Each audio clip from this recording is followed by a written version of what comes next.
Good morning, welcome to our intellectual quality और learning platform. तो हम अपने वीकली करंट अफेयर सीरीज की ओर आगे बढ़ते हैं। उससे पहले कुछ मोटिवेशनल कोट्स के बारे में जानेंगे। मुझे लगता है कि मैं जितना कठिन काम करता हूँ मुझे उतना ही अधिक सफलता मिलती है। जिस समय आपको ये लगने लगे कि आप जो मेहनत कर रहे हैं उसको आपकी सफलता मिल रही है तो आप सही पथ पर हो। निरंतर प्रयास करते रहो, सफलता एक दिन अवश्य मिलेगी। तो इसी के साथ हम अपने वीकली करंट अफेयर सीरीज की ओर आगे बढ़ते हैं। उससे पहले आप सभी लोग टेलीग्राम ग्रुप पर जुड़ जाइएगा। यहाँ पे आपको सारे पीडीएफ प्रोवाइड होंगे हमारे यूट्यूब सेशंस के।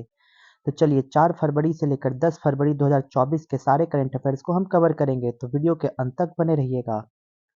क्वेश्चन नंबर 1, भारतीय वायु सेना वायु शक्ति 2024 अभ्यास कहाँ शुरू करेगी? तो राइट आंसर होगा राजस्थान। राजस्थान में शुरू किया गया इंडियन एयरफोर्स के द्वारा वायु शक्ति 2024 एक्सरसाइज, जो इस वर्ष की पहली एक्सरसाइज इंडियन एयरफोर्स के द्वारा वायु शक्ति 2024 का आयोजन राजस्थान राज्य में किया गया। तो ये पॉइंट्स को आपको याद रखना होगा कि इंडियन एयरफोर्स के द्वारा हाल ही में वायु शक्ति 2024 एक्सरसाइज को राजस्थान के द्वारा किया गया। तो चलते हैं नेक्स्ट क्वेश्चन नंबर 2 की ओर। हाल ही में किसने प्रयोगशाला में मछली के मांस को विकसित करने की पहल शुरू करने की घोषणा की है? तो राइट आंसर होगा केरला। केरला गवर्नमेंट के द्वारा हाल ही में शुरू किया गया टू डेवलप किया जाएगा मछली के मांस को, किसमें? तो लेबोरेटरी में। जिस तरीके से दिन प्रतिदिन मछली के मांस की डिमांड बढ़ती जा रही है उसी को दूर करने के लिए केरला गवर्नमेंट के द्वारा ये स्थापना किया गया, ये चीज को इनिशिएटिव के रूप में लिया गया कि मछली के मांस को डेवलप किया जाएगा लेबोरेटरी में, जिससे इसकी मांग को पूर्ण किया जा सके। तो चलते हैं इसी के साथ क्वेश्चन नंबर 3 की ओर। हाल ही में एक भारत श्रेष्ठ भारत पहल के तहत औराविले अनुभव यात्रा कहाँ आयोजित की गई है? तो राइट आंसर होगा पुडुचेरी। पुडुचेरी में की गई औराविले अनुभव यात्रा का आयोजन किया गया, जिसका पूर्ण अर्थ होगा कि एक भारत श्रेष्ठ भारत। इस पहल को शुरू किया गया औराविले अनुभव यात्रा के तहत, जो कहाँ पे? तो पुडुचेरी में इसका आयोजन किया गया। तो चलते हैं क्वेश्चन नंबर 4 की ओर। हाल ही में विश्व आर्द्रभूमि दिवस 2024 का अंतर्राष्ट्रीय सम्मेलन कहाँ आयोजित किया गया? Where was the international conference of the world wetlands day 2024 held recently in Indore city? Indore city में इसका आयोजन किया गया international conference of world wetland day 2024। तो आपको ये भी पॉइंट्स याद रखना होगा कि वर्ल्ड वेटलैंड डे 2024 का आयोजन इंदौर सिटी में किया गया। तो नेक्स्ट क्वेश्चन नंबर 5 की ओर। हरियाणा के 37वें सूरज कुंड शिल्प मेला 2024 का थीम राज्य कौन सा राज्य बना था? तो गुजरात राज्य को रखा गया था थीम राज्य के रूप में। तो 37 सूरज कुंड क्राफ्ट्स मेला का आयोजन हरियाणा में किया गया। हरियाणा के कुरुक्षेत्र में इसका आयोजन किया गया इस मेले का, और इस मेला का जो थीम रखा गया था वो थीम स्टेट है गुजरात। तो नेक्स्ट क्वेश्चन नंबर 6 की ओर। हाल ही में भारत का यूपीआई भुगतान स्वीकार करने वाला पहला यूरोपीय देश कौन सा है? तो राइट आंसर का फ्रांस। फ्रांस बना है पहला यूरोपियन कंट्री जो हमारे यूपीआई सिस्टम्स को, यूपीआई पेमेंट को एक्सेप्ट किया है, जिसके तहत वहाँ के लोग घूमने जाएंगे और एफिल टावर को देखेंगे तो उनमें जो कॉस्ट लगेगी एंट्री का, तो वो एंट्री चार्ज अब हमारे इंडियंस यूपीआई के माध्यम से वहाँ पर पे कर सकते हैं। और ये पहल शुरू किया गया है फ्रांस के द्वारा, जो एक्सेप्ट करेंगे हमारे यूपीआई सिस्टम्स को। तो नेक्स्ट चलते हैं क्वेश्चन नंबर 7 की ओर। हाल ही में न्यायमूर्ति रितु बाहड़ी को किस उच्च न्यायालय की पहली महिला मुख्य न्यायाधीश नियुक्त किया गया? तो राइट आंसर होगा उत्तराखंड। उत्तराखंड गवर्नमेंट के द्वारा वहां के हाई कोर्ट में हाल ही में नियुक्त किया गया जस्टिस रितु बाहड़ी को, ये अपॉइंटेड किया गया एज अ चीफ जस्टिस के रूप में। तो आपको ये पॉइंट्स को याद रखना होगा और ये बहुत ही इंपॉर्टेंट पॉइंट हो जाएंगे, क्योंकि ये फर्स्ट वीमेन है जो हाल ही में चीफ जस्टिस बनी है उत्तराखंड स्टेट की। उत्तराखंड स्टेट के हाई कोर्ट की चीफ जस्टिस के रूप में नियुक्त हुई है पहली विमेन, पहली महिला, जिनका नाम है रितु बाहड़ी। क्वेश्चन नंबर 8 के तहत हाल ही में रोल्स रॉयस ने भारत में MTU S4000 मरीन इंजन के निर्माण के लिए किसके साथ समझौता किया है? तो garden rich ship builders engineers के द्वारा हाल ही में रोल्स रॉयस कंपनी ने भारत में MTU S4000 मरीन इंजन का निर्माण करेगी, और इसके साथ ही इसका समझौता किया गया GRSE के द्वारा। तो ये भी पॉइंट्स को आपको याद रखना होगा। चलते हैं क्वेश्चन नंबर 9 की ओर। अंतरिम बजट 2024-25 के अनुसार भारतीय सहायता प्राप्त करने वाला शीर्ष देश भूटान बना है। तो इस वर्ष हमारा जो अंतरिम बजट को पेश किया गया है, तो आपको ये पता होगा कि इस वर्ष भी फाइनेंस मिनिस्टर हमारी निर्मला सीतारमण जी लगातार छठी बार बजट को पेश की गई है। तो इस वर्ष इस बजट को अंतरिम बजट क्यों कहा गया, यानी इंटरिम बजट क्यों कहा गया?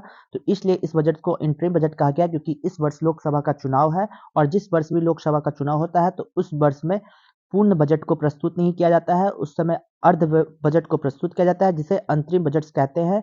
और इसी के अनुसार ये भी पता लगाया गया कि भूटान हमारा बना है भारत के द्वारा सहायता प्राप्त करने वाला टॉप कंट्री में भूटान नाम शामिल है। तो नेक्स्ट क्वेश्चन नंबर 10 की ओर। हाल ही में भारतीय नौसेना में शामिल किया गया पहला सर्वेक्षण जहाज कौन सा है? तो राइट आंसर होगा INS Sandhayak. INS Sandhayak first survey ship बनाया गया है जीआरएससी के द्वारा और इसी के साथ इसको इंडियन नेवी को सौंप दिया गया है जिसका नाम है आईएनएस संध्यक। नेक्स्ट क्वेश्चन नंबर 11 की ओर।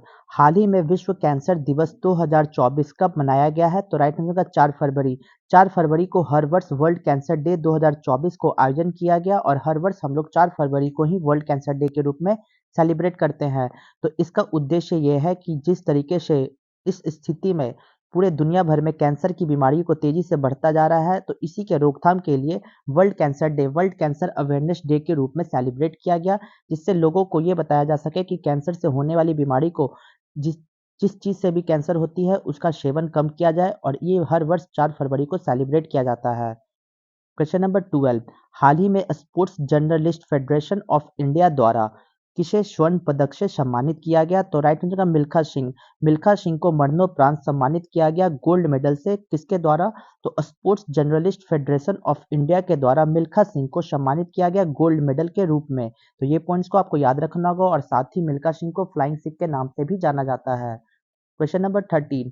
हाल ही में आपदा चेतावनी उपकरण नीतीश किसने लॉन्च किया है? तो राइट आंसर हो जाएगा बिहार। बिहार गवर्नमेंट के द्वारा लॉन्च किया गया नीतीश, ये एक ऐसी पहल है जो वार्निंग डिवाइस के रूप में वर्क करेगी। तो ये पहल नीतीश गवर्नमेंट के द्वारा बिहार के सीएम नीतीश के द्वारा लॉन्च किया गया और इसका नाम भी नीतीश ही रखा गया। ये एक ऐसा डिवाइस है जो आपदाओं के दौरान एक अलर्ट जारी करेगी और पहले ही सूचना प्रोवाइड कर दी जाएगी कि इस क्षेत्र में डिजास्टर की संभावनाएं हैं, उससे आप लोग निवारण कर सके। तो ये पॉइंट्स को भी याद रखना होगा कि बिहार गवर्नमेंट के द्वारा ये पहल को शुरू किया गया, जो एक नीतीश डिवाइस बनाया गया जिसका मतलब होगा कि अलर्ट जारी किया जाएगा डिजास्टर से रिलेटेड। इसको वार्निंग डिवाइस के नाम से भी जाना जाता है। Question number 14। देश का पहला तांबा महात्मा गांधी को समर्पित बापू टावर कहाँ बनाया गया है? तो पटना के गर्दनी बाग में बनाया गया बापू का टावर, जो महात्मा गांधी को समर्पित है। यहाँ पे महात्मा गांधी से जुड़ी सभी चीजें को रिप्रेजेंट करवाई जाएगी, दर्शाई जाएगी, जिससे महात्मा गांधी के योगदान को पूर्ण तरीके से लोग इसको समर्पित करें और अपने अंदर महात्मा गांधी की यादों को उजागर करें। तो इसी के साथ आपको ये भी पॉइंट्स याद रखना होगा कि महात्मा गांधी को समर्पित बापू टावर दुनिया का सबसे बड़ा टावर बनाया गया है और ये देश का पहला तांबा महात्मा गांधी जी का टावर बापू टावर पटना के गर्दनी बाग में लोकेटेड है। Question number 15। Brand guardianship index 2024 के अनुसार किस भारतीय को विश्व स्तर पर दूसरा स्थान दिया गया?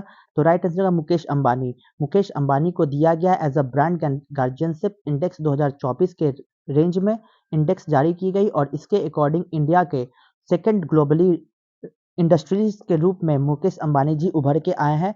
तो ये जारी कौन किया गया है? तो ब्रांड गार्जियनशिप इंडेक्स 2024 के द्वारा इसे जारी किया गया, जिससे पता लगाया गया कि इंडिया के टॉप सेकंड इंडस्ट्रियलिस्ट पूरे ग्लोबल के मामले में मुकेश अंबानी जी का नाम सामने आया।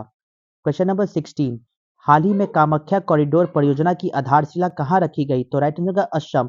असम में इसकी आधारशिला रखी गई है, जो कामाख्या कॉरिडोर प्रोजेक्ट को बनाया जाएगा। ये फाउंडेशन स्टोन असम के द्वारा रखा गया, असम गवर्नमेंट के द्वारा। Question number 17। हाल ही में एलोरा अजंता अंतर्राष्ट्रीय महोत्सव 2024 कहाँ आयोजित किया गया? तो राइट आंसर होगा महाराष्ट्र। महाराष्ट्र में आयोजन किया गया एलोरा अजंता इंटरनेशनल फेस्टिवल 2024 का। तो चलते हैं क्वेश्चन नंबर 18 की ओर। हाल ही में भारत का सबसे बड़ा थिएटर फेस्टिवल भारत रंग महोत्सव कहाँ शुरू हुआ है? तो राइट आंसर है गुजरात। गुजरात में शुरू किया गया इंडिया का बिगेस्ट थिएटर फेस्टिवल भारत रंग महोत्सव। तो ये पॉइंट्स को आपको याद रखना होगा कि गुजरात में शुरू किया गया इंडिया का सबसे बड़ा एक थिएटर फेस्टिवल है, जिसे भारत रंग महोत्सव के नाम से भी जाना जाता है। तो ये पॉइंट्स को आप याद रखिएगा। Next question number 19। हाल ही में अंतर्राष्ट्रीय सुरक्षित इंटरनेट दिवस 2024 कब मनाया गया? तो राइट आंसर का 6 फरवरी। 6 फरवरी को हर वर्ष इंटरनेशनल सेफर इंटरनेट डे 2024 को आयोजन किया जाता है।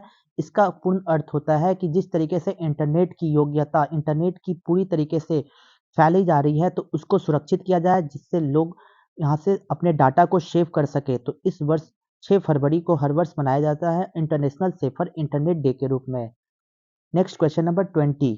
हाल ही में सेना के उप प्रमुख के पद पर किसे नियुक्त किया गया? तो राइट आंसर उपेंद्र द्विवेदी। उपेंद्र द्विवेदी को अपॉइंट किया गया as a post of deputy chief of the army के रूप में।